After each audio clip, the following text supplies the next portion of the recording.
నమస్కారం న్యూస్ 24 తెలుగుకు స్వాగతం. నా పేరు శ్రీ సౌజన్య. వార్తల్లోని ముఖ్యాంశాలు చూద్దాం.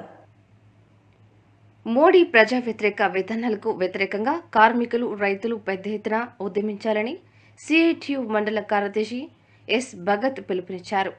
మోదీ ప్రజా వ్యతిరేక విధానాలు నిరసిస్తూ దేశవ్యాప్త సమ్మెలో భాగంగా శుక్రవారం దేవరపల్లిలో భారీ ప్రదర్శన సభ నిర్వహించారు. దేవరపల్లి గోపాలపురం రోడ్ నుండి ర్యాలీ నిర్వహించారు.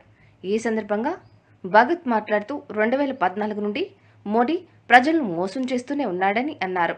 ఆత్మ నిర్భర భారత్, స్వచ్ఛ భారత్, మేకింగ్ ఇండియా వంటి పేర్లు తప్ప దేశాన్ని అభివృద్ధి చేసింది ఏమీ లేదన్నారు. ఈ కార్యక్రమంలో ఆశా వర్కర్లు, స్కూల్ స్వీపర్లు, మధ్యాహ్న భోజన కార్మికులు, గ్యాస్ వర్కర్లు తదితరులు పాల్గొన్నారు.